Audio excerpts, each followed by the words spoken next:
사랑과 은혜가 충만하시는 하나님 아버지, 오늘도 여일하게 예배를 드릴 수 있게 하시니 감사하나이다. 참 많은 하나님의 말씀을 듣고도 갈등만 할 뿐 그 말씀 그대로 살아내지 못하는 저희들 용서하여 주시고 더 많은 회개의 영을 부어주시어 하루하루가 좀 더 거룩하고 성결한 예수 믿는 자의 삶의 모습이 되게 하옵소서. 주님의 핏값으로 세우신 우리 교회, 이 주님의 몸된 교회를 통해서 하나님과 화목하고 주의 영광이 더 드러나게 하옵소서. 성도들은 예수 믿는 것이 참된 축복임을 알고 날마다 기뻐하며 주님께 감사하는 삶을 살게 하옵소서. 이 지역의 어두운 곳에는 교회를 통해서 복음의 빛이 비치며 주를 믿고 회개하는 자들의 수가 날마다 더하게 하옵소서. 특별히 바라기는 사랑하는 우리 교회 청년들, 폭력이나 음란, 동성애, 자살, 술과 마약 중독과 같은 악마의 속임수에 넘어지지 않게 보호하여 주시옵소서. 저들이 다음 세대로 또 교회를 이끌어갈 지체로서 소망이 되게 하옵소서. 하나님, 사랑하는 우리 목사님, 그동안 복음만을 외치는 예수 증거자로 세우시는 큰 복을 주셨사오니 하나님을 찬양합니다. 더 건강한 모습으로 남은 목회도 또 선교 사역도 또 하시는 모든 일에도 하나님의 영광이 되게 하시고 늘 하나님을 즐거워하는 목사님 되게 하옵소서. 이제 민경주 목사님을 우리 교회 목자로 세우시나이다. 맡겨진 양들에게 여전히 복음으로, 여전히 사랑으로 한 마리의 양도 잃지 않고 주님의 음성을 따르는 선한 목자의 길을 걷게 하옵소서. 하나님, 교회 안에 한우들과 기도 제목이 참으로 많습니다. 불쌍히 여기시고 주님만을 의지하게 하옵소서. 그리하여 그 고난이 고난으로 끝나지 않게 하시며 원수의 어떠한 공격에도 이제 더 이상 넘어지지 않는 믿음으로 모두 다 승리하게 하옵소서. 하나님, 열심으로 수능을 준비하는 수험생들 지혜와 명철을 주시고 최선을 다한 다음 그 결과를 하나님의 뜻에 맡기는 강한 믿음을 주옵소서. 부모와 또 중보자들의 간절한 기도를 들으시고 큰 은혜를 부어 주시옵소서. 하나님, 계속되는 우크라이나 전쟁과 또 이스라엘 전쟁의 시작, 공포와 두려움이 가득하나이다.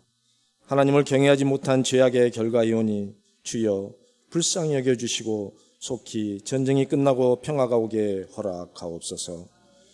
오늘도 주님을 예배하는 이 시간 이 모습 참으로 기쁨이 넘치나이다.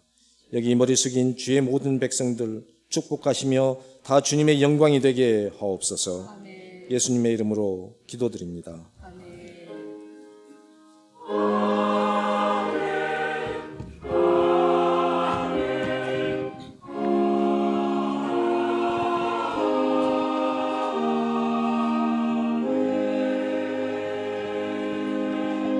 성경 봉독입니다. 예수께서 이르시되 내가 곧 길이요 진리요 생명이니 나로 말미암지 않고는 아버지께로 올 자가 없느니라. 아멘. 요한복음 14장 6절은 여러분이 다 암송해. 예수 믿고 6개월만 되면 나는 곧 길이요 진리요 생명, 다 전부 다 암송하는 거예요. 그래서 이 내용은 첫 보면 아는데 왜 설교하느냐, 그래서 제가 다른 각도에서 한번 해석을 하고자 합니다. 중요한 관점은 길과 진리와 생명을 인격과 결부를 시켜요. 다시 말씀드릴게요. 나는 곧 뭐요? 나는 곧 여기에 주안을 두고 이 문제를 풀어가도록 하겠습니다. 보통 종교는 어떤 도를 깨닫는 거예요. 기독교의 많은 종교를 한 깨우침, 득도, 득음, 그리고 어떤 도를 통하여 한 경지에 이르기를 원하는 것이 다른 종교입니다. 그러나 오늘 성경은 특별히 기독교는 이걸 인격으로 결부를 시키는 거죠. 이 내용은 세상 종교가 갖지 못한 충격적인 내용입니다. 우리가 신앙생활하면서 저는 40년 동안 복음을 전하면서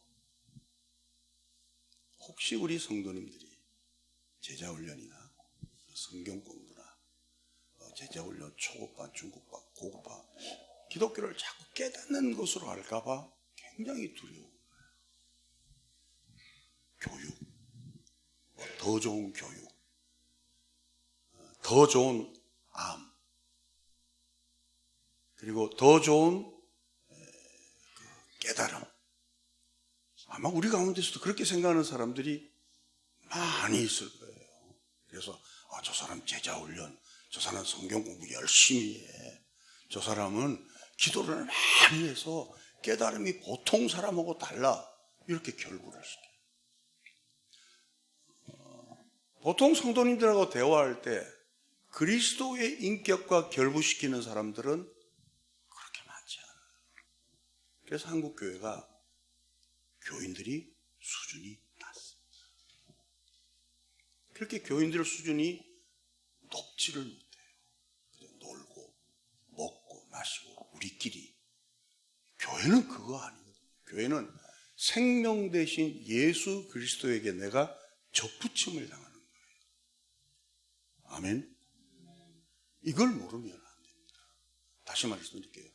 나는 곧 뭐요? 나는 곧 뭐요? 나는 곧 뭐요?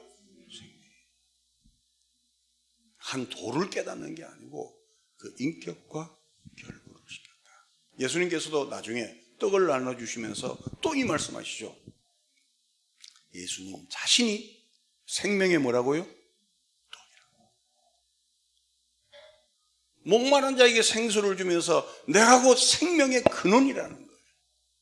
모든 성경을 보면 한 도를 깨닫는 것이 아니고 어떤 교육과 좋은 목사의 설교 몇 편 듣고 내가 은혜 받고 깨달은 것이 중요한 것이 아니고 이 사람의 일생의 신앙생활을 통하여 예수 그리스도와 어떻게 인격적인 만남이 있는가 하는 거죠.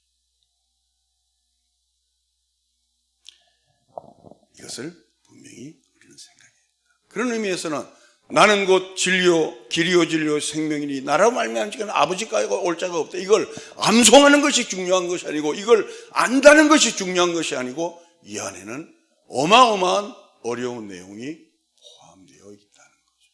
첫째, 예수 믿고 이해하는 교회를 이해하는 것이 아니고 예수님을 이해하는 중에 가장 어려운 게 뭐냐면 첫째, 기독교를 하나의 도로 자꾸 이해하려는 거예요. 다시 묻습니다, 여러분. 성경 공부가 체계적으로 있는 교회는 굉장히 수준이 있고 성경 공부가 없는 교회는 굉장히 수준이 없는 것처럼 보이죠. 모든 시스템이 요람에서 무덤까지의 교회가 문화교실이 잘 되어 있고 모든 시스템이 잘 되어 있는 것은 아주 우아한 교회고 그렇지 못하고 오직 예배 중심의 강단 중심의 교회는 굉장히 협소하게 보이죠. 왜 이런 문제가 일어나는가? 기독교를 하나의 도로 생각하게 됩니다. 저는 암사동부터 개척하고 여기까지 40년이라는 기간이 왔는데 저는 강단 목회를 했어요. 여러분 알다시피 저는 신방도 잘 안 갔습니다. 집사 이상이 되고 뭐 조금 걸렸다고 해서 신방 쪼록쪼록 하는 것은 지금은 신방 오는 거 원치 않지만 그 당시에 신방 오기를 원했어요. 그렇죠? 지금은 대신방 하기를 원해요? 안 원해요? 너 혼자 하라고. 지금은 대신방 하면 신청도 안 합니다. 근데 그때는 100% 다 했어요. 100%. 지금은 이제 돌아가셨습니다만 어느 할머니가 계셨어요. 여기 양 집사님이라는 분이 계셨는데 제가 암사동에서 신방을 마치고 암사동에서 저녁을 대접받고 딱 오니까 우리도 신방을 해달라는 거야. 갑자기 계획도 없는 거야. 그래 가니까 상다리가 부러지게 해놨어요. 제가 저녁을 2번 먹었어. 그리고 집에 와서 체해서 토했어. 그럴 때가 있었어.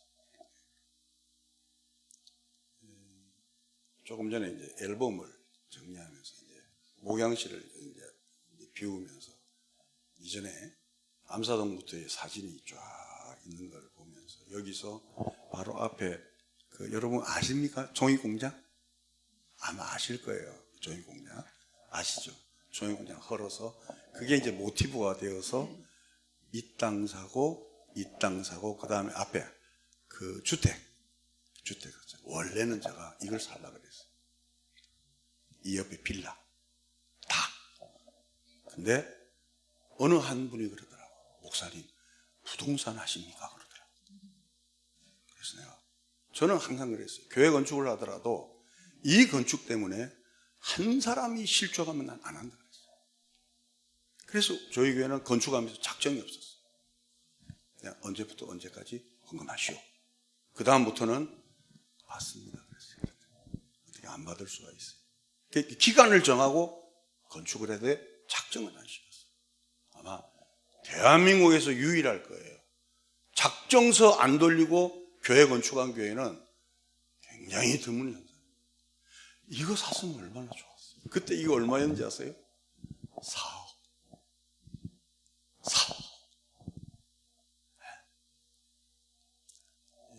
사업하는 사람들을 배짱을 그랬어요. 저도 이제 사업가 기질인데 30억 갖고 원금 안 갖고 이자 내고 20년 가는 거예요. 그러면 그 30억의 돈의 가치가 반토막이 나요.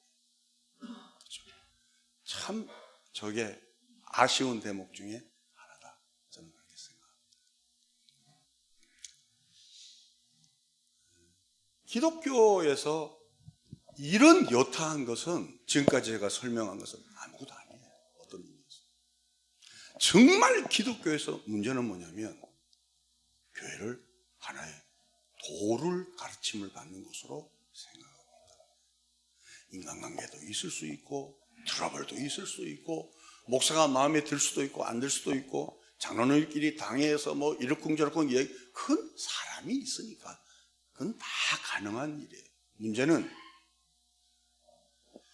예수를 믿는 주체인 그 예수가 인격적인 나는 길이요, 나는 진리요, 나는 생명이요, 나는 생명의 떡이요, 나는 생수의 근원임을 알지 못하고 자꾸 우리는 범죄한 우리의 이 지성, 범죄한 우리의 이 심성, 범죄한 우리의 이 머리는 내 안에서 예수를 재단해버리는 거예요. 뭐로? 나는 여기까지 믿겠다. 나는 여기까지 따르겠다. 민 목사님이 어떤 얘기를 해도 나는 여기까지만 따르겠다는 거예요. 왜 이런 일이 일어나는가? 기독교를 하나의 교훈, 도로 생각합니다. 그래서 많은 성도님들이 나를 잘 가르쳐만 주면 좋은 성도가 된다 그래요. 나를 잘 깨우쳐 주기만 하면 지금보다 훨씬 좋은 성도가 된다 그래요.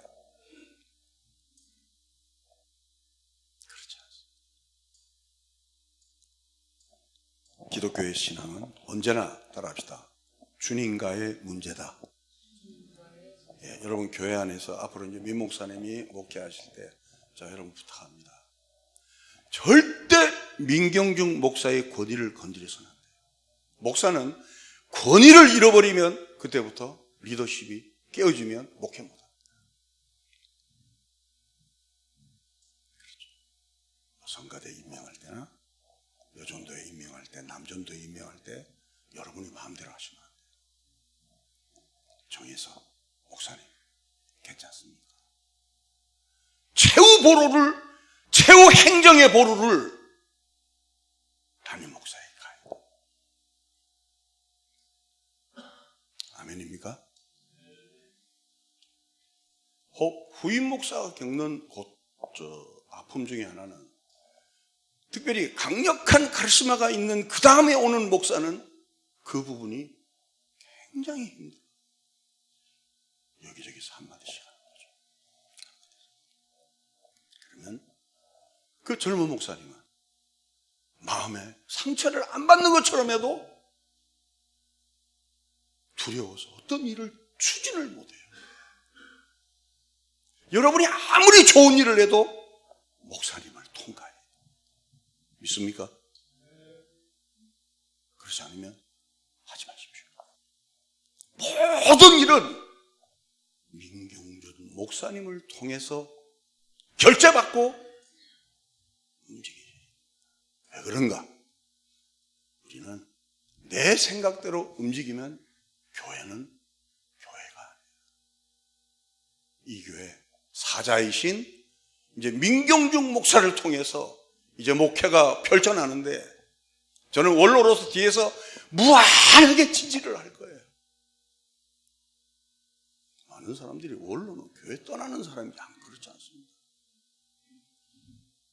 원로는 여러분의 뒤에서 영적으로 민 목사님이 목회를 잘 할 수 있도록 기도하고 또 자문해주고 그것도 여러분과 같이 좋은 펠로십을 통해서 뒤에서 섬기는 거예요. 기독교의 신앙은 너와 나의 문제가 아니에요. 목사님하고 나하고 문제가 아니에요. 항상 예수 그리스도와 문제임을 알고 어떤 문제가 터졌을 때 주님이 나를 보실 때 어떻게 생각하실까? 그래서 기독교 신앙은 인격적이라고 해요. 인격적. 일에 심취한 사람은 나는 그런 사람은 일꾼이에요. 신앙인이라고 보지 않습니다. 일을 하지 말라는 거 아니죠. 보세요. 교회를 통하여 일을 하면서 일꾼이 되어야 하느냐 아니면 하나님의 은혜에 감격하여 그 넘치는 은혜로 봉사하느냐 이 차이예요. 많은 사람들은 자기를 드러내. 내가 누군데. 그래서 여러분 직분을 받고 교만한 사람들이 많아요. 그 대표적인 사람이 누구냐면 목사고.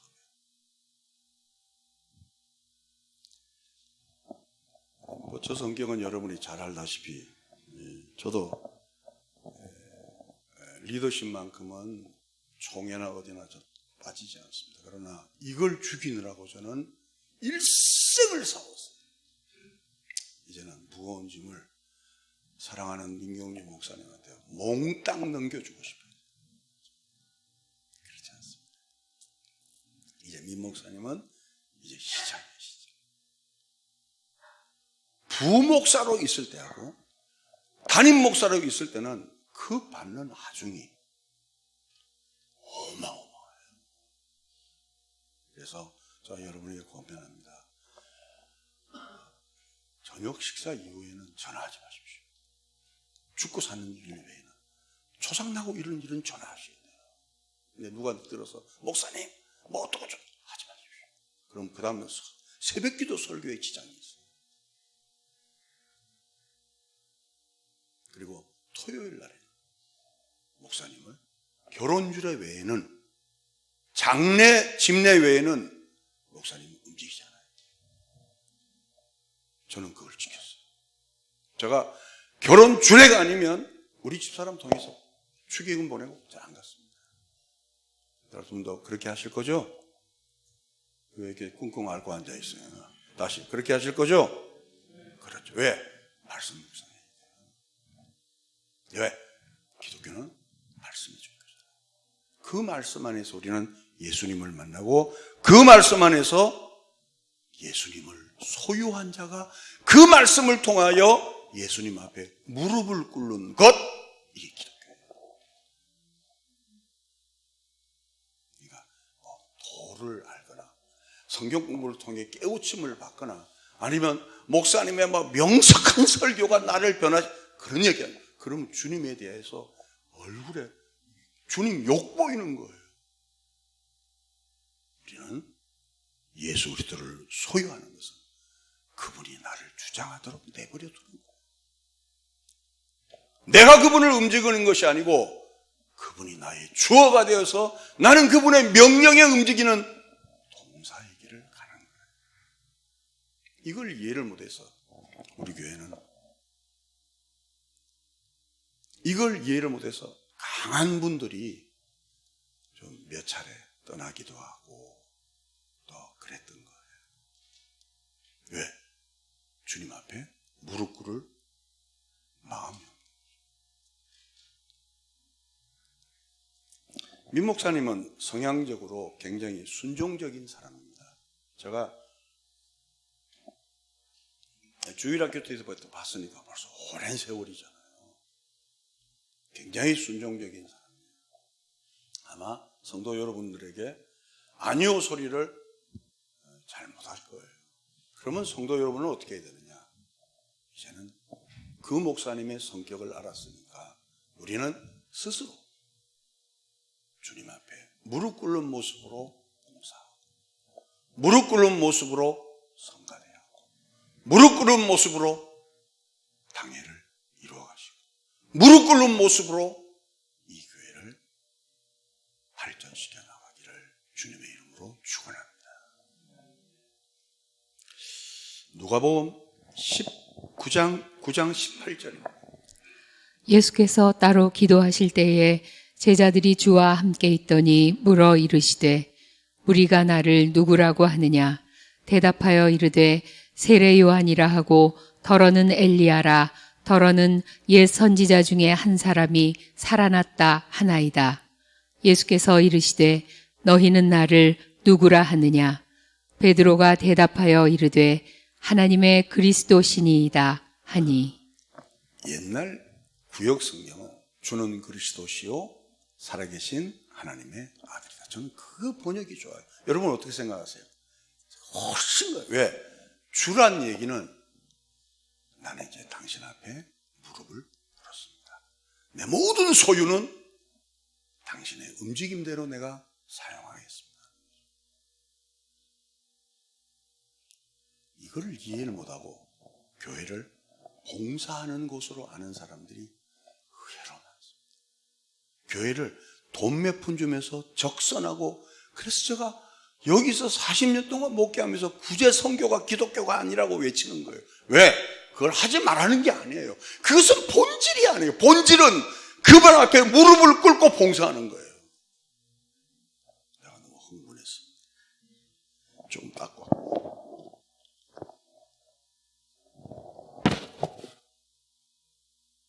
눈이 안 좋아서 이물질이 좀 잘.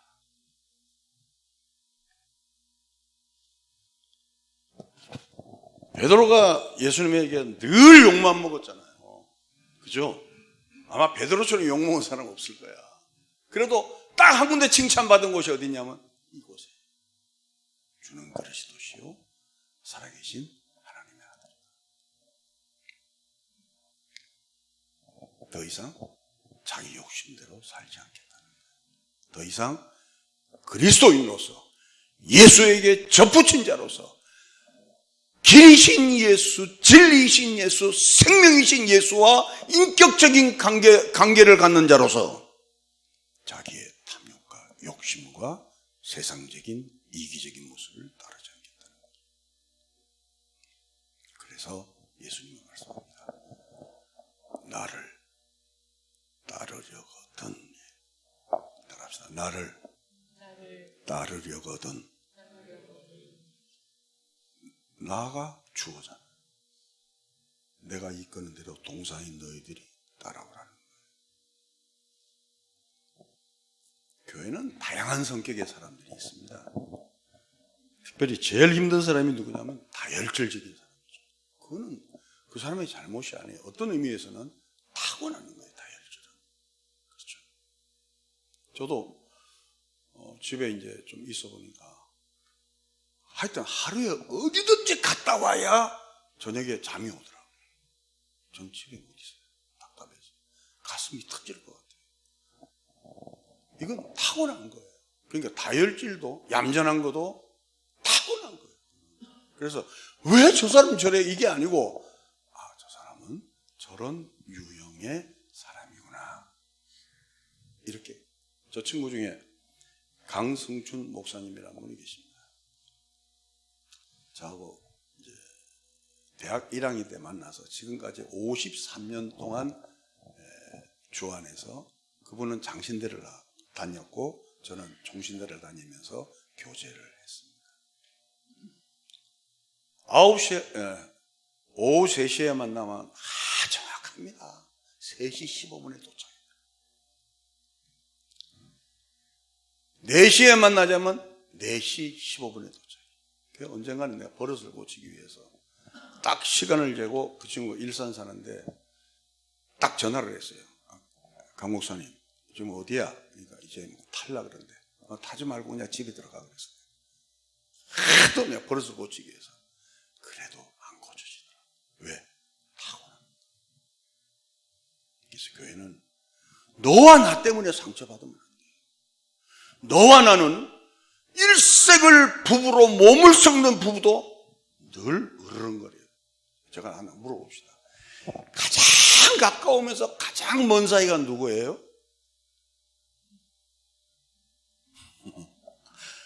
님하고 남은 뭐 하나 차이다? 저만하지. 가장 가까운데도 가장 먼 사이가, 왜 그러냐면 그만큼 기대가 있고 그만큼 너무 잘 알기 때문에 실망을 하는 거예요. 여러분, 실망하지 마십시오. 사람은 똑같습니다. 난 사람에게 기대하는 것은 목회의 패배라고 생각해요. 사람은 사랑의 대상이지 기대의 대상이 아니에요. 제가 민 목사님한테 이런 얘기를 가끔 해줘요. 목회는 난 저 사람 참 좋아, 저 사람 싫어, 이게 목회가 아니고 누구나다. 우리가 사랑의 대상이지 싫고 좋고의 싸움이 아니다. 자, 그런 얘기를 하죠.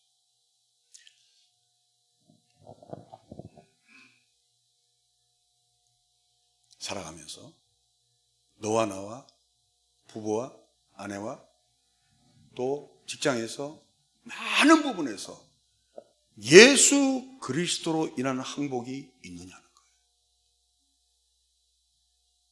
살아가면서 예수 그리스도를 통한 무릎 꿇는 현장이 있느냐는 거예요. 이것이 더 소중한 일이죠. 찬양할 수 있어요. 전도할 수 있고. 저는 요즘 전철을 많이 타요. 신분당선을 통해서 여기저기 막 다닙니다. 그럼 항상 그 전철역 앞에는 전도하시는 분이 계세요. 그래서 저는 교회 목사인데 참 고생한다고 격려를 하죠. 근데 설령 그렇게 않는다 하더라도 우리 집에서, 직장에서, 또 나를 만나는 많은 사람들에게서 예수 그리스도를 통한 항복이 있느냐 하는 것. 빌립보서 3장 17절은 이 부분에 대해서 이렇게 말씀합니다. 형제들아, 너희는 함께 나를 본받으라. 그리고 너희가 우리를 본받은 것처럼 그와 같이 행하는 자들을 눈여겨보라. 내가 여러 번 너희에게 말하였거니와 이제도 눈물을 흘리며 말하노니 여러 사람들이 그리스도의 십자가에 원수로 행하느니라. 그들의 마침은 멸망이요 그들의 신은 배요 그 영광은 그들의 부끄러움에 있고 땅의 일을 생각하는 자라. 그러나 우리의 시민권은 하늘에 있는지라. 거기로부터 구원하는 자 곧 주 예수 그리스도를 기다리노니. 이건 좀 더 17절부터 제가 설명을 좀 하겠습니다. 이거 좀 교회 안의 이야기예요. 교회 밖에 있는 사람하고 안에 있는 사람의 다툼이 아니고 교회 안에서 두 분류가 있다는 거예요. 형제들아, 너희는 함께 나를 본받아라. 그리고 너희가 우리를 본받은 것처럼 그와 같이 행하는 자들을 눈여겨보라는 거예요. 교회 밖에 문제가 괜찮아요. 저 사람은 예수 안 믿으니까 그렇지만 교회 안에서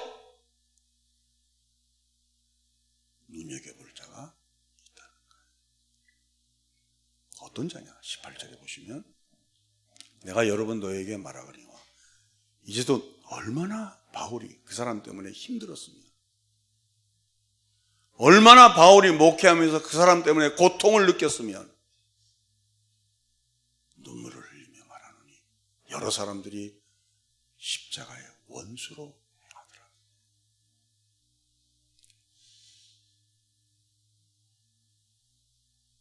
저는 바울을 대단하게 봅니다. 제가 신학을 한 배경도 바울 신학 때문에 우연한 기회에 강화문에 가서 생명의 말씀들 아세요? 생명. 거기 가서 바울 신학에 대한 책을 봤어요.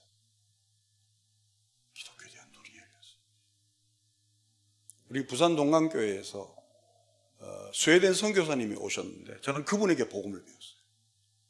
그렇다고 제가 뭐 영어를 하는 게 아니고 통역을 배웠어요. 그분에게 복음을. 우리 목사님은 김홍수 목사님은 이북에서 오신 분인데 철저하게 윤리와 도덕을 가르쳤어요. 그분은 일제시대 때 감옥도 들어가셨고 일제시대 감옥에 들어가서 신약을 다 외웠어요. 특별히 요한계시록은 그냥 다 외우시는 분이에요. 그러나 그분의 설교는 윤리와 도덕이었어요. 그러다가 스웨덴 선교사님이 오셔서 복음을 제시합니다. 주 예수 그리스도. 그분 앞에 항복 꿇는 자가, 항복하는 자가 그리스도.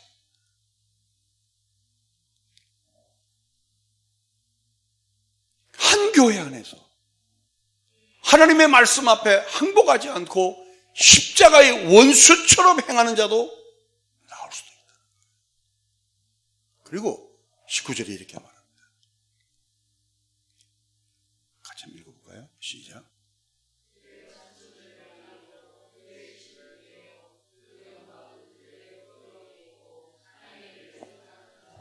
한마디로 농축하면 육적 그리스도입니다. 모든 대화가 자기. 모든 사건에서 자기가 주어가 되고 싶어요. 모든 행사에서 자기가 주도권을 쥐고 싶어 해요. 그건 교회 일이 아닙니다. 노예 일입니다. 앞으로는 이 교회가 모든 일에 민경육 목사님의 말씀에 움직여가는 교회가 되시길 바랍니다. 조심하세요. 특별히 교회 앞에 앞장서시는 분들은 교만하기가 너무 쉬워요. 자기도 몰라요. 자기도. 이게 자기 일인지 주의 일인지 분간을 못한다. 그래서 그들의 마침은 멸망이요 그들의 신은 배요 그 영광은 그들의 부끄러움에 있고 땅의 일만 즉 자기의 자기됨을 드러내기 원한다. 그러면 그렇지 않은 자는 어떤 가치를 갖고 있는가? 20절 같이 봅시다. 시작.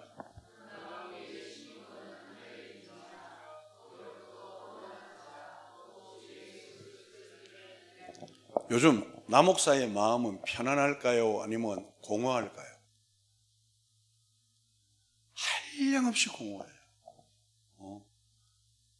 저는 굉장히 담대한 사람인데 흔들릴 정도로 마음이 흔들려요. 그렇죠. 이 건물은 못 하나 제가 어딘지 다 알잖아요. 그렇죠. 정말 한량없이 마음이 아파요. 그러나 우리는 주 앞에 있잖아. 그분이 나를 알고 내가 어떤 마무리를 짓는가 그분은 보실 거예요. 그분은 나의 안고 일어섬을 누구보다 더 잘 아시잖아요. 내 마음도 그분은 아실 거예요. 어저께 제가 잠깐 일어나다가 졸도를 했어요. 박수! 이 빨래통 이게 플라스틱 3개가 와장창 깨져. 막 순간적인 이 쇼트가 됐어요. 이제 월요일 날 다시 병원을 가봐야 될 것 같아요. 그래갖고 야 그때 죽으면 괜찮겠더라고. 불이 번쩍하는데 아무 생각이 없어요. 다행히 집에서 이런 일이 일어나서 다행이지. 큰일 납니다. 그것도 아마 좀 신경관계가 아닌가. 저 여러분이 걱정을 주려고 이런 얘기하는 것이 아니고 이제 정말 여러분 저를 위해 기도할 때가 왔어요. 이제. 아멘.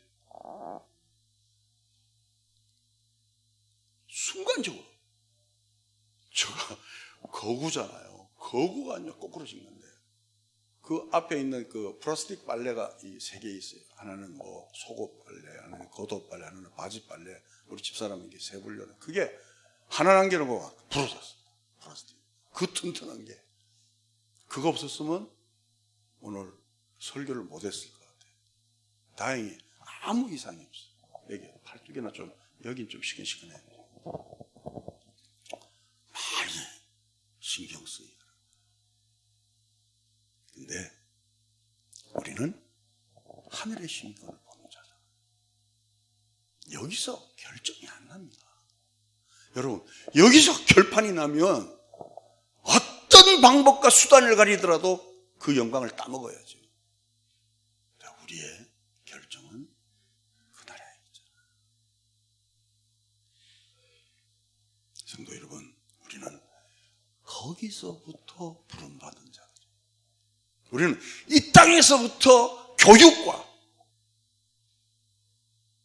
도덕과 훈계로 만들어진 자가 아니고 거기서부터 부름을 받은 자. 그래서 이제부터는 우리는 거기서부터 부름을 받았기 때문에 누가 가르치지 않아도 하나님의 사랑을 알고 거기서부터 부름을 받았기 때문에 누구에게 교육을 받지 않아도 하나님의 은혜를 아는 자가 되었습니다. 믿습니까? 그게 그리스도예요. 시간이 많이 가서 마지막으로 잘못하면 기독교가 이런 오해를 받을 수가 있습니다. 어떤 오해냐? 마치 생전에 잘 먹고 잘 사는 것이 기독교의 목표인 것처럼 교회가 지금 오해를 시키고 있다. 한국 교회가 가장 어려웠던 시기는 일제시대 때도 아니에요. 6.25 전쟁도 아니에요. 저는 지금 잘 먹고 잘 사는 이 시대가 가장 영적인 혼란의 시대가 아닌가 생각합니다. 교회가 성도가 돈이 넘쳤을 때 교회는 갑자기 힘을 잃고 말아버리죠. 새벽에 기도 소리가 없어졌어요. 그리고 우리 그리스도인들이 세상과 적당히 타협하기를 시작했어요.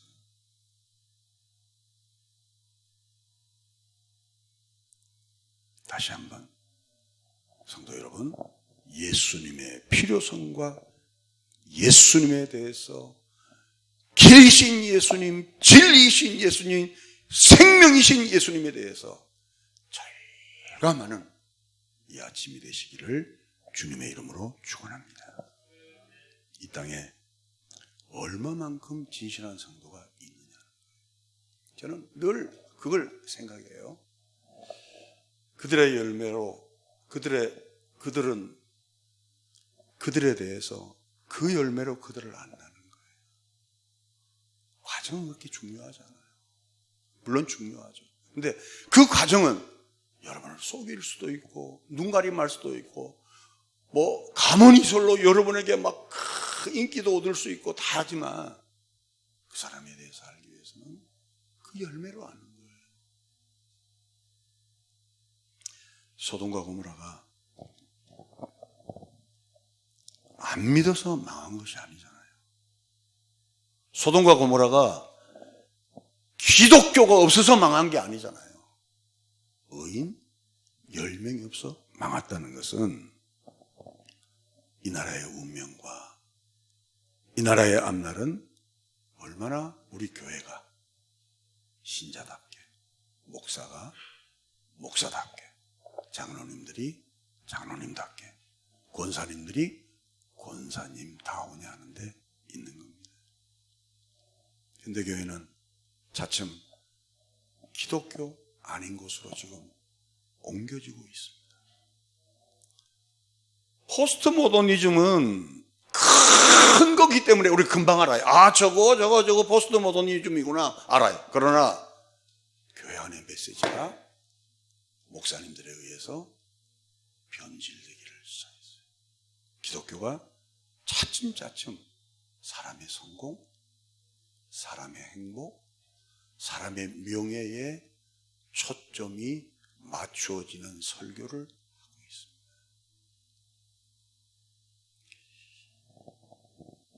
우리에게 맡겨진 능력, 우리에게 맡겨진 강단권, 성도로 가지고 있는 능력은 생명과 진리 되신 예수님만 증언하는 데 있습니다. 사랑하는 성도 여러분, 우리의 이 축복과 우리의 사명을 놓치지 않는 은혜가 있게 되기를 바랍니다. 우리가 어떻게 하나님 앞에 부름받았습니까? 다시 말씀드립니다. 교육으로 부름받은 것도 아니고 도를 깨달아서 부름받은 것도 아니고 누구의 명설교에 의해서 부름받은 것이 아니라 다메섹 도상에서 하나님의 은혜로 바울을 건져내듯이 그 수많은 사람들 가운데 저와 여러분을 건져내시고 여기까지 있게 하지 않았습니까? 성도 여러분, 우리가 이 시대에 모여서 성령교회에서 예배를 드리며 그 엄청난 것을 이루지 못한다 하더라도 길이신 예수, 진리이신 예수, 생명이신 예수를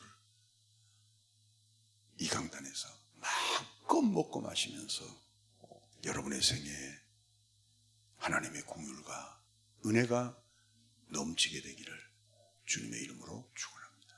하나님, 우리로 하여금 예수님의 필요성을 알게 해주시고 인간의 죄악됨을 철저히 파악하게 하시고 하나님 앞에 항복하는 것이 진정한 축복인 줄 알아 내 남은 생에 그 길로만 걸어가게 하여 주옵소서.